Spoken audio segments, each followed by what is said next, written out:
Fanatique Haïti, c'est pour Haïtien yo qui j'en ai. C'est toujours même plaisir, même très content. À chaque fois nous avons chance ça pour nous entrer la caille, pour nous venir pour une nouvelle émission pour vous. Ou même qui vous fait partie famille Haïti, c'est pour Haïtien, nous conseillons pendant temps d'émission ça. La droite pour écrit en rouge, cliquez sur écrit ça. Après ça, vous avez un petit cloche qui paraît, cliquez sur cloche là. Retirez sur personnaliser, mettez sur tout, ça permet de recevoir une notification à chaque fois nous publier émission nous. Vous pas gagner à payer pour ça, pas gagner cap déranger lorsque vous choisissez Haïti, c'est pour haïtien pour capable informer de tout ça qui a passé en Haïti, de tout ça qui a passé dans le reste pays qui dans le monde là. C'est un plaisir, c'est toujours un plaisir. C'est la façon pour aider nous avancer, c'est de partager l'émission nous. C'est de laisser un commentaire pour faire nous connaître qui sont pensés de l'émission nous. Eh bien, gouvernement fêté 200 ans de l'indépendance pays. Moi-même, j'ai des bagages, mon nèg so le a fait, ça pas veut dire rien pour moi. Ça pas veut dire rien pour moi. Jodi an, m'pa quoi c'est ça pays a besoin. Jodi an, m'pa quoi ça fait fêter 200 ans d'être l'indépendance pays besoin journée jodi an. Nèg yo te prend pouvoir dans gouvernement de transition pour mettre sécurité dans pays a. Au lieu de mettre sécurité, c'est insécurité yo établi dans tout pays an. Et puis jodi a parlé de dette l'indépendance. Nous pas parler en pile, nous faut dans des volets yon après l'autre. Entendons ensemble. Aujourd'hui, notre territoire et notre population connaissent des crises interminables depuis plusieurs années et notre avenir est sérieusement menacé. L'avenir de notre jeunesse, l'avenir de nos enfants, principales victimes de la violence criminelle des gangs armés dans l'Ouest, l'Artibonite et le Centre, est en danger. La nation haïtienne, dans son écrasante majorité, attend impatiemment la reconquête des quartiers et régions que plus d'1 million de nos concitoyens ont dû fuir.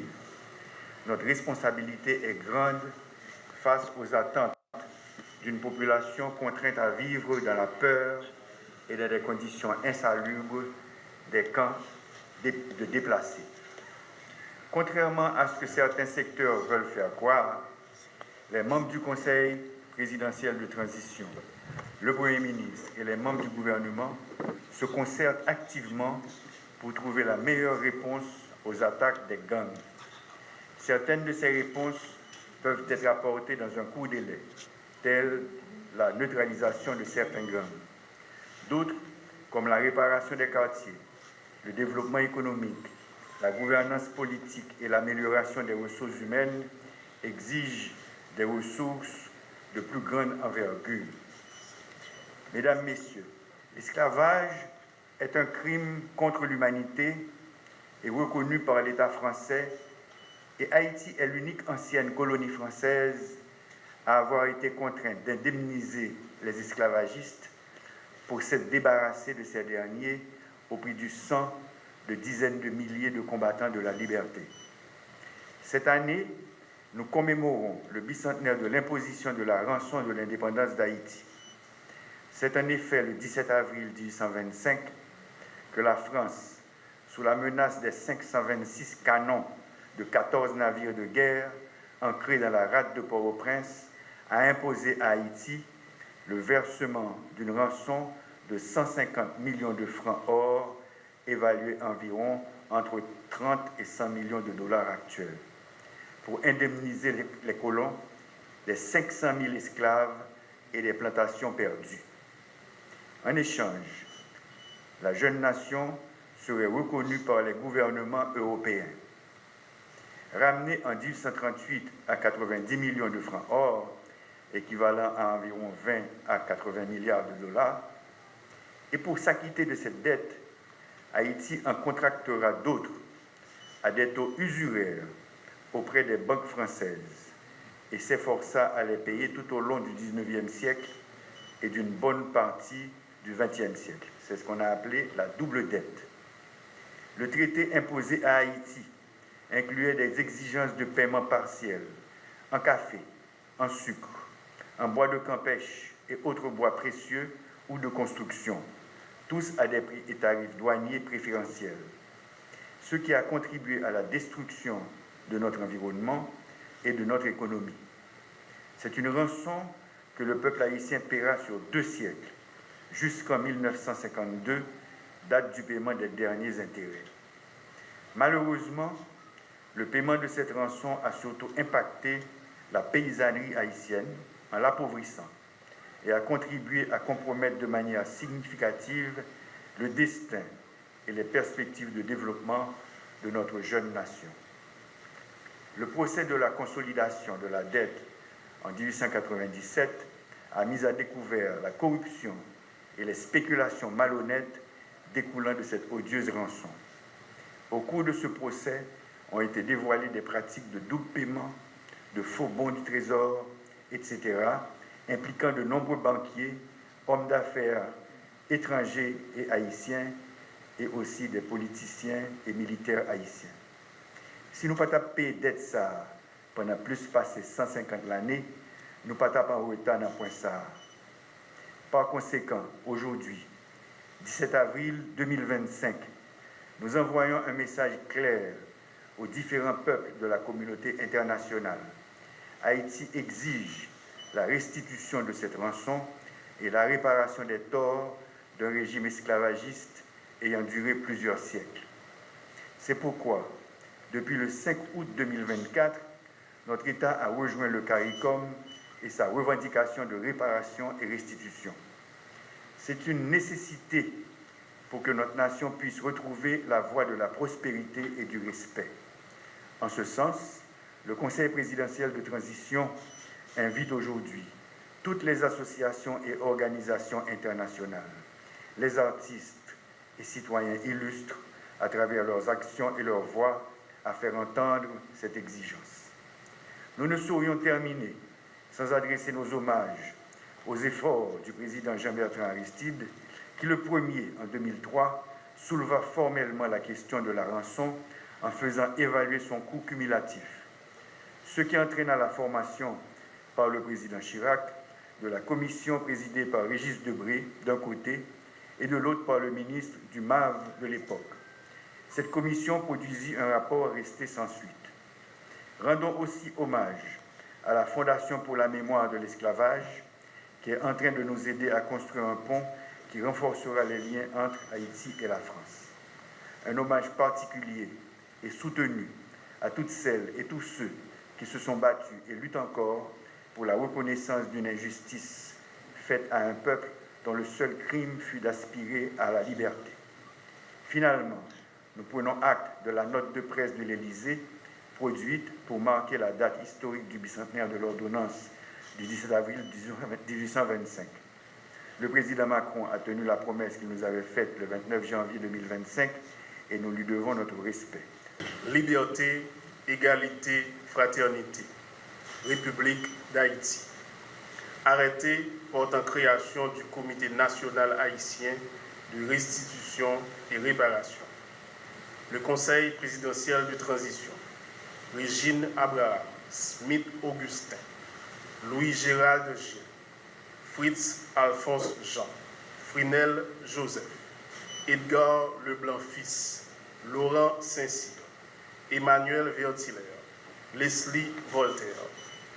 Vu la Constitution de la République, vu le décret du 17 mai 2005 portant organisation de l'administration centrale de l'État, vu le décret du 6 janvier 2016 fixant les missions et attributions des organes et services de la présidence de la République, vu la loi du 4 mai 2016 remplaçant le décret du 16 février 2005 sur le processus d'élaboration et d'exécution des lois de finances, vu le décret du 11 mars 2020 portant organisation, fonctionnement et modernisation de l'enseignement supérieur, vu le décret du 10 avril 2024 portant création du Conseil présidentiel de transition, vu le décret du 23 mai 2024 déterminant l'organisation et le mode de fonctionnement du Conseil présidentiel de transition, vu l'arrêté du 16 février 2005 portant règlement général de la comptabilité publique, vu l'arrêté du 16 avril 2024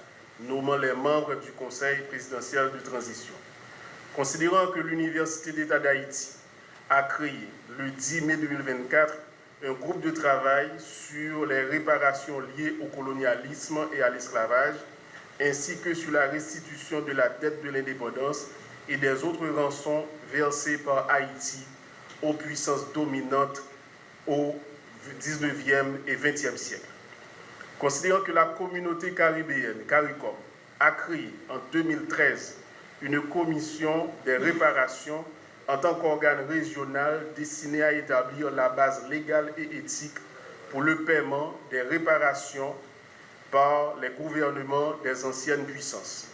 Considérant que, par note diplomatique en date du 5 août 2024, le ministère des Affaires étrangères a notifié à la CARICOM l'intégration d'Haïti à sa commission des réparations et que cette représentation se fera à travers le groupe de travail de l'Université d'État d'Haïti, devenu par la même occasion Comité national haïtien de restitution et réparation.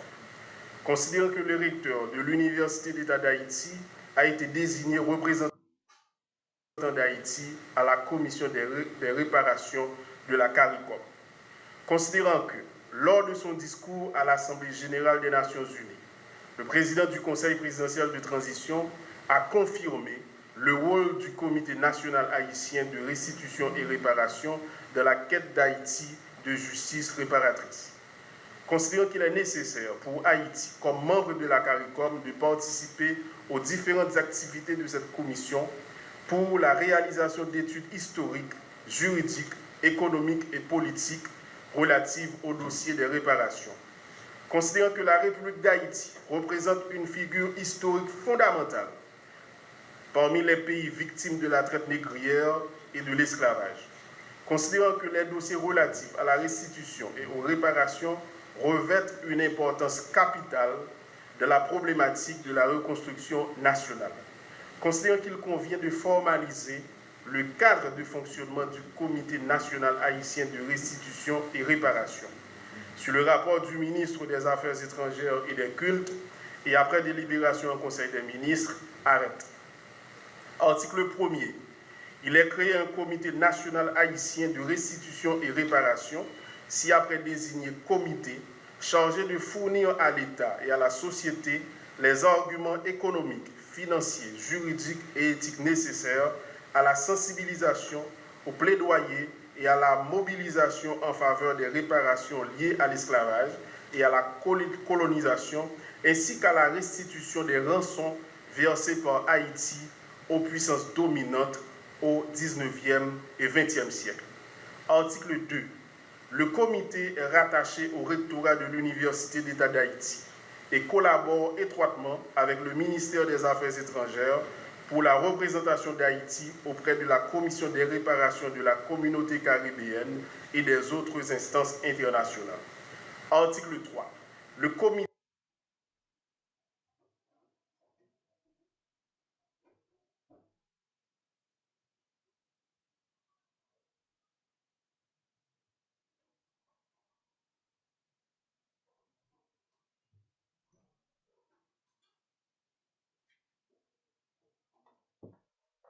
a pour mission de, premièrement, conduire des études et des enquêtes pour compléter et renforcer le dossier relatif aux réparations et à la restitution des rançons. Deuxièmement, entreprendre les démarches nécessaires pour finaliser le calcul des montants à réclamer en tenant compte de leur valeur actuelle. Troisièmement, informer et sensibiliser l'État haïtien ainsi que les secteurs organisés. C'est toujours et membre gouvernement qui a parlé, qui a expliqué qui gens yo pral faire pour yo capable rejoindre comme ça et la France te fait nous payer plus que 100 ans nous te fait nous payer l'argent ça. En pile nan politicien dou, c'est cause l'argent ça nous payer qui fait Haïti côté lié. Moi m'a dit menti. Nous k'ap fait politique son paquet de volets, son paquet de voyous nous menti. Organisé de la société haïtienne sur les divers éléments constitutifs du dit dossier en fournissant des données précises et détaillées. Quatrièmement, diffuser et publier les informations concernant le dit dossier à l'attention de l'opinion publique nationale et internationale, incluant les différents regroupements des collectivités territoriales à divers niveaux. Cinquièmement, identifier tous les acteurs nationaux et internationaux susceptibles de contribuer à l'avancement du dit dossier en établissant des partenariats stratégiques et en mobilisant les ressources nécessaires. Sixièmement, prendre les dispositions nécessaires pour former une grande coalition d'acteurs nationaux et internationaux visant à faire aboutir le dit dossier de manière efficace et concertée. Septièmement, représenter Haïti à la Commission des réparations de la CARICOM et des autres instances internationales. Huitièmement, veiller, en collaboration avec la société civile, à l'utilisation rationnelle, efficiente et transparente des ressources qui seront obtenues en termes de restitution et réparation. Article 4. Le comité est composé des 21 membres suivants. Un représentant de la présidence, un représentant de la primature, un représentant du ministère des Affaires étrangères, un représentant du ministère des Finances, 5 représentants de la société civile haïtienne, 12 personnalités du monde académique et scientifique d'Haïti et de l'étranger. Les travaux du comité sont coordonnés par un président assisté d'un secrétaire exécutif choisi parmi ses membres. Article 5. Les membres du comité sont nommés par arrêté présidentiel sur recommandation du rectorat de l'Université d'État d'Haïti. Article 6. Le comité détermine les fonctions de chacun de ses membres. Il établit ses règlements internes qui seront soumis à l'approbation du rectorat de l'Université d'État d'Haïti. Article 7. Le comité dispose d'un secrétariat exécutif dont les attributions seront définies dans les règlements internes. Article 8. Le comité collabore avec les organismes publics et privés en Haïti et à l'étranger dans l'accomplissement de ses missions. Article 9. L'État haïtien met une dotation spéciale dans le budget de l'Université d'État d'Haïti pour couvrir les frais de fonctionnement du comité. Article 10. Le rectorat de l'Université d'État d'Haïti pourra recevoir des ressources et financements additionnels provenant des organismes publics et privés nationaux et internationaux intéressés aux dossiers relatifs aux réparations et à la restitution des rançons. Article 11. Le comité gère son budget annuel. Depoutant de se bagay ki gen l'ajan la dan, korreksyon pral fet. Korreksyon pral fet. Depoutant de son bagay ki gen l'ajan la dan. C'est que l'Université d'Haïti pral yon budget tout esprit pour faire dette l'indépendance. Eh, mes amis, pral yon budget tout esprit pour faire dette l'indépendance. Mais pour qui ça tout bagay sa yo? La corruption pral fait, l'argent pral brasser. Pas grand sérieux qu'a fait. Marquez pour nous. Un sérieux. Du fonctionnement d'après les règles de la comptabilité publique sous la supervision de la direction administrative et financière du rectorat de l'Université d'État d'Haïti. Il dressera son rapport annuel financier qu'il communiquera régulièrement au conseil exécutif de l'Université d'État d'Haïti. Chaque 6 mois, le comité adresse à la présidence et à la primature un rapport détaillé sur l'avancement de ses travaux. Article 12. Le présent arrêté sera imprimé, publié et exécuté à la diligence du Premier ministre et de tous les ministres, chacun en ce qui le concerne. Donné au Palais national à Port-au-Prince le 14 avril 2025, en 222e de l'indépendance. Par le Conseil présidentiel de transition, suivent les signatures. À présent, mesdames et messieurs, je vous donne lecture de la certification du choix de Madame Busti Clara Gaillard-Pourchet comme membre de la commission mixte franco-haïtienne sur la dette. Liberté, égalité, fraternité. Palais national, le 15 avril 2025, en 222e de l'indépendance. Par les présentes, la citoyenne Busti Clara Gaillard-Pourchet est nommée membre de la commission mixte franco-haïtienne sur la dette, signée par son Excellence M. Fritz Alphonse Jean, président du Conseil présidentiel de transition. En 1825, le baron de Mako est envoyé en Haïti par Charles X pour fixer le montant et les modalités de l'indemnité dans le but de compenser les anciens propriétaires d'esclaves pour leur perte de propriété à la suite de la révolte de 1791 et de la proclamation de l'indépendance de 1804. C'est un rapport qui nous a permis de mieux comprendre le contexte qui conduisit l'État monarchique français à imposer en 1825 à Haïti un lourd tribut de 150 millions de francs or. Juste une parenthèse, surtout pour le ministre de la Culture. En 1814, le roi Louis XVIII envoya 3 agents dans l'île d'Auxion-Lagré, Gravéman et Franco Medina, pour traiter avec les Haïtiens sur leur retour sous la domination française. Tandis que le premier fut reçu par Pétion, Christophe fit enfermer le troisième comme étant coupable d'espionnage. Pendant 4 ans, il fut enfermé dans la prison du Cap. Après ce temps, on n'entendit plus parler de lui. Fermons la parenthèse.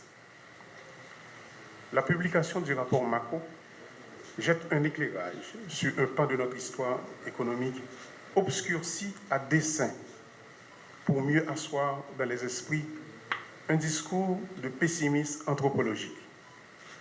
Certes, la mauvaise gouvernance, et d'ailleurs héritage d'aujourd'hui, les querelles intestines, les crises récurrentes, somme toute, les aléas d'un État en gestation ont retardé la structuration de son économie au détriment du bien-être collectif. Le prix du sang n'aura donc pas suffi pour libérer les Africains sur l'île de Saint-Domingue du joug de l'esclavage. Comme une forme de négation de notre contribution exceptionnelle à l'histoire de l'humanité, le nouvel État haïtien, né de la glorieuse bataille de Vertières du 18 novembre 1803, a dû se plier aux exigences de l'ordonnance de Charles X, parue le 17 avril 1825. L'indemnité de 150 millions de francs or imposée pour la reconnaissance de l'indépendance d'Haïti représentait 10 années de recettes fiscales pour ce territoire ravagé par la guerre et devait être payée en 5 ans à la Caisse des dépôts et de consignation pour le compte des anciens colons français. De plus, écoutez, chers amis, le ministre de la Marine, le comte de Chabrol, précise pour le porteur de l'ordonnance, en parlant au baron de Mako, d'insister que l'emprunt pour honorer l'indemnité soit réalisé en France. Cette sommation doit se lire aujourd'hui comme la réparation pour les préjudices causés aux colons par cette révolution de libération. Le baron missionné par Charles X arrivait en Haïti avec de savants tableaux lui permettant d'expliquer au président haïtien Jean-Pierre Boyer que l'indemnité exigée ne représentait pas grand-chose par comparaison aux pertes véritables des colons. Il avait surtout avec lui une solide canonnière. Et c'est clairement sous la menace militaire que les dirigeants haïtiens acceptèrent le compromis proposé. Il nous faut toutefois bien situer les méfaits de la dette issue de cette indemnité scélérate dans la matrice de contraintes au développement de cette économie de plantation, jadis florissante bien sûr, mais ravagée par l'effet des chocs de guerre. Christiane Taubira nous rappelle que cette indemnité n'est certes pas la seule cause des retards économiques et sociaux d'Haïti, mais elle a incontestablement constitué une ponction financière considérable, handicapant et limitant durablement l'accumulation de capitaux et la modernisation de l'appareil productif ici en Haïti. En effet, il faut situer la révolution haïtienne dans le contexte du commerce triangulaire qui constituait jusque-là une source significative de revenus pour les budgets des grandes métropoles européennes. Pour ce faire, un déplacement important de population, entre 11 millions et 12 millions d'Africains, s'est opéré dans les conditions les plus abjectes. De grandes compagnies de commerce, protégées par le pouvoir royal, assuraient la livraison des produits tirés des colonies aux ports européens. Le commerce de Saint-Domingue représentait le tiers du commerce de la France. Cette économie d'extraction contribuait à hauteur de 20% au PIB français en 1778. L'émancipation de cette nouvelle République noire y apportait un cran d'arrêt qu'il fallait vite réprimer pour éviter toute contamination des autres territoires. En fait, il fallait faire en sorte que les autres perçoivent l'expérience haïtienne comme le chemin à ne pas emprunter. Ce substantif, haïtianisme ou haïtianité, devait charrier aux yeux des autres rêveurs de liberté des images d'isolement, de pauvreté et de décadence. Donc, un exemple insignifiant, voire stupide. Et d'ailleurs, n'a-t-on pas souvent entendu des hymnes tels « Les Haïtiens n'étaient pas encore prêts pour la liberté ». De grands moyens ont été déployés pour construire cette mémoire alternative de la conquête de la liberté des Haïtiens. L'accord sur l'indemnité a été obtenu sous la menace crédible d'une flotte de 14 navires armés de 528 canons, comme l'a répété d'ailleurs le président Leslie dans la rade de Port-au-Prince. Ce que Blancpain dans ce livre qualifie d'argument diplomatique convaincant. Mais le plus effarant fut le montant des annuités de 30 millions de francs pendant 5 ans et les conditions de paiement de la dette octroyée pour ces engagements. Une analyse sommaire des arrangements financiers pour l'octroi de l'emprunt révèle des poteaux roses recelant une volonté délibérée de dépecer cet État déjà affaibli par la guerre. L'État haïtien a dû recourir au marché financier de Paris pour la levée des fonds par l'émission d'obligations. Après plusieurs tentatives non fructueuses de mise en marché des obligations haïtiennes, à hauteur de 30 millions de francs pour la première annuité, elle fut finalement abjuguée le 3 novembre 1825. Le consortium Lafitte acheta l'emprunt à 800 francs pour chaque obligation de 1000 francs, émise bien sûr, soit 24 millions de francs. Les 6 millions restants furent versés par le Trésor haïtien à la Caisse des dépôts. L'expression « la double dette » dérive donc de l'ordonnance de l'indemnité à payer aux anciens colons, réduite à 126 millions, et la dette de l'emprunt due aux détenteurs des obligations de 30 millions de francs. Mais ce n'est pas tout, chers amis. Cet État exsangue devait aussi consentir une remise de 50% sur les droits de douane pour tout navire battant pavillon français. Ces ponctions sur les finances haïtiennes et l'isolement international concerté par les puissances étrangères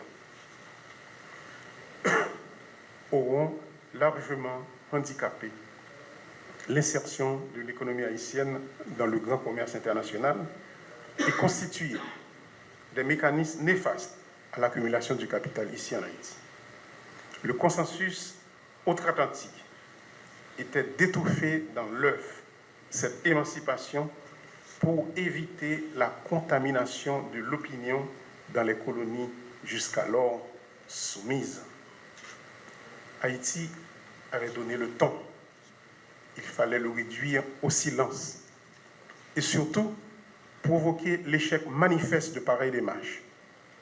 Toute une stratégie d'isolement a été mise en place pour bloquer son acceptation dans le concert des nations et par voie de conséquence, sa capacité à valoriser ses ressources dans les échanges internationaux.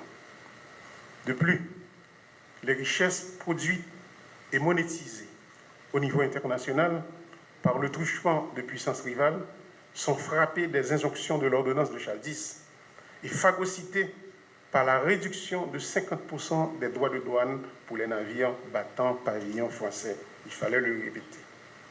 Pour cet État-nation en gestation, à peine sorti des affres de la guerre, l'accumulation de capital devenait une chimère.